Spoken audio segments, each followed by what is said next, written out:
Assalamualaikum warahmatullahi wabarakatuh. Apa kabar kawan-kawan semua? Terima kasih buat kawan-kawan subscriber dan kawan-kawan yang baru berkunjung, baru main, baru nengokin channel Apa Favorit ini. Ada satu cerita, satu pengalaman yang pengen gue share di sini. Itu pengalaman waktu gue naik gunung.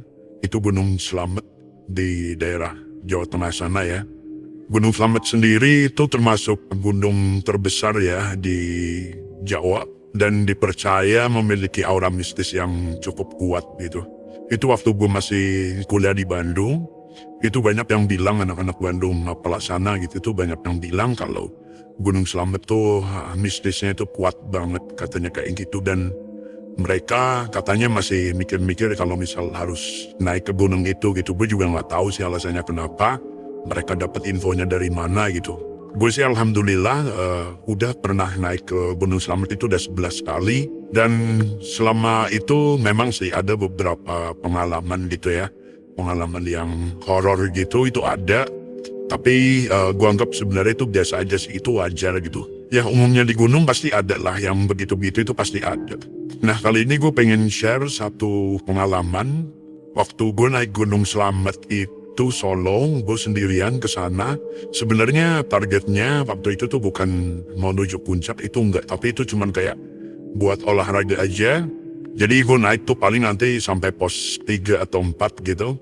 Itu paling udah turun ya. Gue berangkat pagi, jam tujuan rencananya, maksudnya sore itu udah turun lagi di bawah gitu. Nah udahlah gue berangkat dari situ, itu jam 7 pagi gue udah jalan. Gue udah prepare itu udah dari habis subuh ya. Gue prepare semuanya, gue izin, gue koordinasi juga sama tim gue. Jadi gini, gue meskipun ngedaki Solo gitu ya, itu bukannya udah ujuk-ujuk gue naik gitu, enggak. Gue tetap koordinasi karena itu tadi keselamatan buat gue itu nomor satu. Gue tetap kasih info sama penduduk lokal, sama juru kunci juga. Ya intinya gue nggak mau nanti merepotkan ya. Meskipun ngedaki Solo itu bukan untuk gaya-gayaan atau gimana, enggak. Karena udah bosen lah kalau untuk misal gaya-gayaan kayak gitu, udah enggak. Nah pas itu gue juga bawaan juga nggak banyak. Paling gue cuman bawa daypack aja. Daypack tuh apa ya, kayak ransel kecil gitu ya. Buat yang nggak tahu, itu bawa ransel kecil dengan persediaan seadanya aja, kayak makanan, minuman kayak gitu. Ada raincoat juga. Ya standar lah, standar naik gunung, tapi itu yang minimalnya ya. Ada peralatan masak juga gue bawa. Udah akhirnya gue jalan gitu kan. Sampai di pos, gue gak usah nyebutin pos-posnya apa ya. Yang jelas gue naik itu dari salah satu jalur itu di utara ini ya, utara Gunung Slamet. Itu ada namanya Dukuliwung. Sama ada satu jalur Jurang Mangung, itu sebenarnya sama aja sih, cuman bawahnya aja beda. Nanti ada titik temu, yaitu lupa gue di pos 1 atau pos 2 gitu. Itu jalurnya akan ketemu dan ke atasnya akan sama. Nah itu pas itu gue jalan itu dari Dukuliwung dan perjalanan lancar. Gue nyampe atas itu, nyampe pos berapa gue lupa ya, pos 3 atau 4 gitu. Itu udah jam berapa ya, sekitar jam 1 siang. Itu tuh udah lumayan tinggi, dan karena udah sore, udah gelap gitu kan, udah mendung maksudnya. Gue akhirnya mutusin buat turun lagi. Dan tujuan gue mendaki Solo itu selain untuk olahraga gitu, gue juga lebih ini ya, lebih enak, lebih santai, karena gue bisa menikmati itu tadi vegetasi apa aja. Gue bisa belajar juga di sana. Kebetulan gue di Mapala itu ngambil jurusan lingkungan hidup ya, jadi gue memang tertarik dengan itu tadi, vegetasi, fauna, segala macem. Itu benar-benar gue nikmati di jalan. Ya udah, akhirnya sebenarnya perjalanan gue itu agak lama ya, karena itu tadi, karena santai. Kalau emang capek ya gue istirahat, gue minum, habis itu lanjut lagi gitu. Jadi gue nggak ngoyo, gue harus target pos berapa itu enggak. Yang penting gue patokannya jam. Jadi kalau misal jalan udah jam 1 siang, pokoknya udah lewat zuhur aja, itu gue udah harus turun gitu. Karena target gue nyampe bawah lagi itu sore sebelum gelap gitu. Udah, gue udah sampai di pos paling atas lah punya. Tapi bukan puncak ya, bukan pos puncak ya. Bukan di Pelawangan gitu sebelum itu. Gue pokoknya udah jam 1 aja, gue udah di atas. Akhirnya gue putusin, gue istirahat sebentar di sana. Terus gue putusin untuk balik turun lagi. Nah di perjalanan pulang gitu, nah pas dari atas itu tuh sebenarnya biasa aja, gue jalan turun pelan-pelan gitu kan, nikmatin alam. Itu hari udah makin gelap karena mendung ya. Tapi di sini mendungnya tuh bukan mendung hujan, enggak, karena itu lagi musim kemarau. Karena gue pantang naik gunung kalau lagi musim hujan ya, karena cuma akan bikin kita repot aja di jalan. Kita jadi susah, nggak bisa menikmati apa-apa. Jadi pas itu kemarau, cuman emang ada awan yang lewat, jadi suasananya tuh agak mendung gitu. Nah, gue jalan santai turun, gue lupa itu pos nomor berapa. Tapi kalau mungkin gue kasih gambaran tuh di situ, itu ada dataran rata gitu yang cukup luas lah, cukup lebar gitu. Dan di situ tuh ada sungai kecil. Kalau dari atas kita ngelewatin sungai kecil dulu. Pas itu sungainya udah agak kering ya, airnya cuma sedikit. Dan di situ kalau nggak salah itu ada pohon besar tumbang gitu ya. Itu tuh sebenarnya udah sore sih waktu itu, udah jam 3 atau jam 4-an gitu gue nyampe di situ. Nah, gue istirahat lah gue di situ. Gue buka tas gue makan di situ, gue masak, gue bikin mie instan kalau nggak salah deh. Pokoknya gue sempat masak di situ. Udah gue makan terus gue istirahat sebentar nyender gitu kan. Dan sialnya gue itu ketiduran di situ. Itu sebenarnya sih sumber masalahnya itu karena gue ketiduran ya, karena capek. Dan suasananya itu enak banget, hening gitu ya. Gue nggak tahu berapa lama gue tidur, pas gue bangun itu tuh udah gelap. Itu udah gelap, benar-benar udah malam. Dan pas gue lihat jam tangan gitu itu udah jam 7 malaman gitu. Wah, gue langsung kaget kan, gue langsung berkemas gitu. Dan di situ kan gelapnya gelap banget gitu ya, gelap hutan gitu. Gue pas bangun itu kaget, agak takut juga gitu. Jujur gue takut gitu. Udah gelapnya gue belum ngeluarin senter segala macem kayak gitu. Udah akhirnya barang-barang gue packing sebentar gitu ya, mungkin sekitar 10 menitan udah beres semua. Dan gue siap jalan lagi gitu kan. Gue pasang headlamp segala macem, bawa senter tangan kayak gitu. Udah gue turun pelan-pelan gitu. Nah, inilah di sini horornya sebenarnya. Kalau maksudnya begini, kalau gue ngelihat gitu ya, mata gue kan emang sedikit agak awas gitu ya. Tapi itu tadi kadang-kadang gitu. Nah itu tuh kalau misal di jalan itu ada apa aja itu banyak banget sebenarnya. Ya pas di spot yang gue istirahat itu tadi nggak jauh dari situ itu ada pohon besar. Nah itu di belakang pohon itu tuh ada sosok buntelan pocong gitu, itu yang ngintip dari situ ada.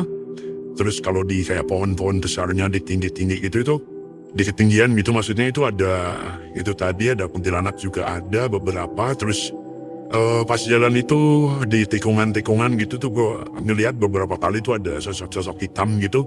Salah satunya tuh ada orang tua hitam banget gitu, dia nggak pakai baju. Dia cuma duduk di pojokan situ, tapi udah gue cuek aja, gue permisi gitu kan. Udah gue turun terus. Dan anehnya, gue perasaan itu udah jalan udah lama banget, udah sejam lebih gitu ya. Tapi anehnya gue balik lagi ngelewatin sungai kecil itu dan nyampe di lapangan datar yang tadi gue pakai buat istirahat itu. Nah, ini kan gue udah kesini gitu kan, ini kan pos yang tadi gue tidur. Udah di situ sekali gue itu langsung sadar gitu ya. Enggak, ini gue lagi dikerjain ini. Gue lagi dikerjain, gue dapat gangguan segala macam ya. Gue berdoa gitu. Gue istighfar segala macam. Udah gue bismillah, gue lanjutin lagi. Gue gak berhenti ya pas itu ya. Gue cuma nengok-nengok sebentar. Ini kayaknya gue dikerjain nih. Udahlah, gue lanjutin lagi bismillah gitu kan. Gue lanjutin lagi. Ada jalan lagi.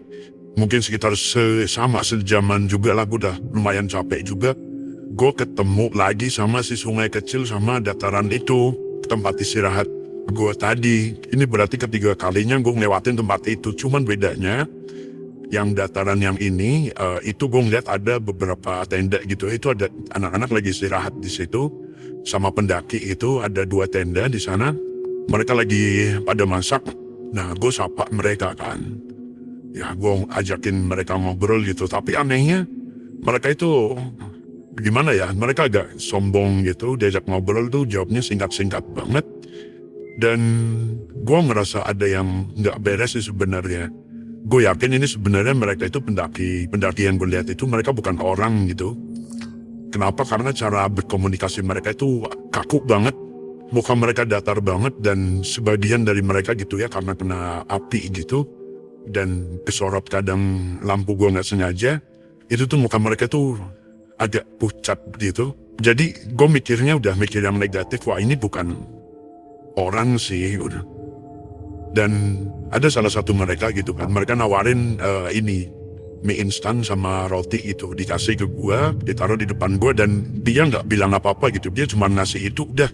Nah karena gue ngeliat gelagat yang kayak gitu kan, jadi gua agak ngeri gitu kan, gue takutnya ini yang dikasih ini macem-macem gitu atau gimana gitu, ada apa-apanya gitu, bisa aja itu bukan makanan gitu kan. Akhirnya ya gue bilang terima kasih, tapi itu nggak gue sentuh, itu nggak gue makan gitu. Gue memilih ngambil makanan gue sendiri di tas, gue makan roti pas itu. Akhirnya udah nggak lama, mungkin sekitar setengah jam lah gue istirahat di situ. Gue permisi sama mereka, dan dengan itu tadi karena gue udah berpikir negatif ya, gue langsung bilang ke mereka gitu, gue minta maaf kalau gue punya salah di sini. Padahal gue nggak ngerasa ngelakuin kesalahan ya, ke anak-anak itu ya, ke mereka yang gue lihat gitu. Ya gue bilang kayak gitu, gue minta maaf kalau misalnya gue punya salah-salah apa di sini yang nggak gue sengaja gitu. Yang jelas gue nggak sengaja. Gue sekarang mau turun dulu, permisi, gue bilang gitu. Udah, gue jalan lagi, gue jalan turun, sama itu tadi gue masih ngeliat ada itulah beberapa sosok gitu ya, cuman nggak terlalu jelas. Dan gue karena udah saking capeknya ya, gue lihat jam tangan itu udah jam 10 malam. Dan alhamdulillahnya gue udah lewat dari sejam ya, itu gue nggak ngelewatin itu lagi sungai kecil itu lagi. Artinya oh ini jalur gue bener nih, gue nggak disasarin gitu kan. Loh ini gue udah deket sama pos 1, udah deket sama kampung penduduk. Ya gue udah ngeliat ini lampu-lampu itu di bawah itu ada beberapa udah mulai kelihatan. Udah gue jalan tenang gitu kan. Nah di tengah jalan gitu tuh ada apa ya, nggak tahu kupu atau apa, kupu-kupu itu nabrak telinga gue, jebret gitu kan. Gue perasakan gue tampil gitu. Nah itu nggak cuma sekali, itu 2 kali itu kan. Dan gue sadar itu ketiga kalinya gitu. Pokoknya ada sesuatu yang nempel di telinga gitu ya. Awalnya sih ya itu tadi gue pikir itu kupu-kupu itu. Cuman yang ketiga kalinya itu telinga gue tuh ada yang megang gitu. Telinga kanan itu ada yang megang, dan itu tangannya dingin banget. Wah gue mikir jadi, wah tadi yang kupu-kupu nempel tadi itu mungkin bukan kupu-kupu, sebenarnya itu jangan-jangan tangan nih. Dan gue itu ngerasa itu, gue jalan gitu, tangan gue ada yang, telinga gue tuh ada yang megang. Tangannya itu dingin banget, tapi gue diem aja, gue tetap jalan aja sambil berdoa-doa gitu ya, sambil ya gue kesini, gue cuma numpang lewat, gue mau pulang. Gue gak mau dicariin, gue gak mau merepotin gitu. Dan gue juga udah sering lewat sini. Gue minta maaf kalau misalnya ada salah-salah yang gue gak sengaja gitu. Udah gue jalan aja, dan itu tuh nempel terus tangan itu tuh. Telinga gue tuh dimain-mainin gitu. Tapi gue gak berani megang telinga gue gitu ya. Gue ngeri nanti gimana-gimana, jadi gue diemin aja gitu. Gue sih ngebayanginnya ya, oh ini jangan-jangan ada sosok yang lagi bonceng di tas gue nih di belakang nih, dan dia pegangannya sama telinga gue. Udah gue jalan pelan terus ke bawah, entah di mana gitu ya, gue tuh ngeliat ada bangunan ini ya, bangunan penampungan air gitu yang buat warga. Itu tuh udah deket banget sama kampung warga, di atas kampung warga gitu. Nah sampai di situ, itu si tangan itu hilang, lepas gitu ya, udah lepas dari telinga gue alhamdulillah. Dan ada plus lagi bonusnya gitu kan, itu gue diketawain sama sosok kuntilanak di situ yang lagi duduk di itu tadi. Jadi itu ada kayak kolam besar gitu, dia duduk di atasnya di situ gitu. Nah gue lewat di sampingnya gitu kan, diketawain gue. Ya udah, gue turun sendiri, bodo amat lah gitu kan, udah capek tau, udah deket ini, bismillah. Akhirnya sampailah gue di bawah di kampung lagi. Dan pas gue lihat jam itu tuh udah setengah 12 malam gitu. Dan teman-teman gue beberapa udah nunggu di sana, dan rencananya gitu kalau misal emang 1-2 jam lagi gue nggak ada kabar, gue nggak ada beritanya, mereka akan naik buat nyusul gue. Di sana ada 4 orang yang standby di bawah sana di rumahnya Juru Kunci. Alhamdulillah gue selamat pulang ke situ ya, gue ceritain semuanya karena begini gitu. Dan ya teman-teman gue nggak heran sih, maksudnya ngedenger kayak gitu. Mereka nganggap biasa aja, yang penting itu tadi gue bisa selamat. gue masih tenang, gak ada kejadian apa-apa gitu.